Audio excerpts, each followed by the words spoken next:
So it's finally the weekend after you've worked a long, difficult week. You're relaxed and free of responsibility for the day, and now you're thinking of what you're gonna have for dinner.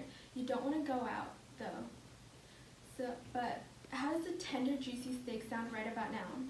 How about some crispy golden fries on the side? Raised in a family where we do not eat out all the time, I've learned to create this iconic meal of steak and fries from my own home. I would like to teach you all how to recreate one of my favorite dishes from your own home kitchen. Steak and fries is a simple dish that only requires two main steps: preparation and the actual cooking. To first prepare the steak, you will need a boneless thick-cut steak such as ribeye, which is best for utilizing this pan-searing method. Megan Shawn of The Kitchen, an online food magazine group, writes, "When the steak has enough fat, it tends to remain juicy during the cooking process and has the meaty flavor and texture you want from a steak. This cut of steak is usually marbled and ideal for searing quickly over high heat.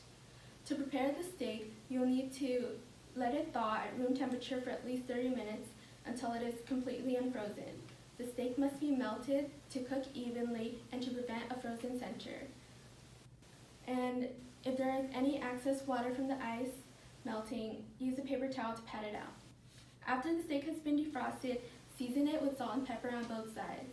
Let the salt and pepper infuse in the steak for another 30 minutes. While it is infusing, you will need to gather your ingredients for butter basting the steak. You'll need 1 to 2 tablespoons of unsalted butter, 2 to 3 sprigs of rosemary, and some crushed garlic cloves that will add an aromatic flavor to the butter once we begin basting. In the meantime, you can now prepare your potatoes. You will need a cutting board, a knife, and a potato peeler. So first, rinse your potatoes and peel them and remove any sprouts. You can cut them lengthwise into vertical sticks, aka the typical fry shape. Then place your potatoes on a baking sheet and pat dry with a paper towel. So now that you know how to prepare the ingredients, let's go through the actual cooking process. To cook the steak, you'll need a cast iron skillet put on high heat. Lightly oil the skillet with cooking oil to prevent the steak from sticking to the skillet. Once it lightly smokes, place the steak onto the skillet and leave it alone for about 1 to 2 minutes. After that time, you can check for a nice brown sear and repeat this for the other side of the steak. After the steak has been seared, you can add your you can baste it. You can add your butter, your garlic cloves, and your rosemary. The butter should melt fairly quickly, so tilt the skillet to pull the butter and spoon it onto the steak to add these flavors to the steak. After about 10 minutes, the steak should be thoroughly cooked and about 100 degrees Fahrenheit for a medium well steak. You can remove the skillet from heat and let it rest.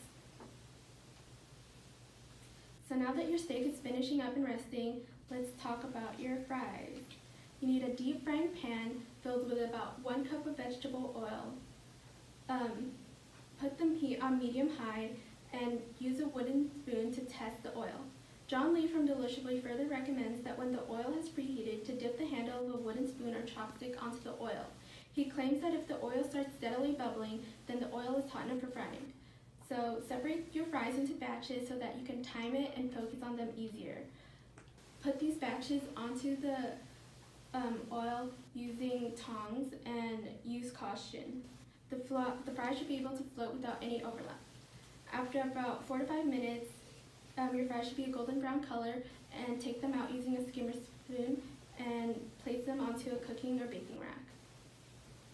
This is to prevent the fries from getting soggy from any excess oil and to cool them down a little bit. After that, you can add some flavor to your fries. You can use sea salt or any other seasoning such as paprika and garlic salt.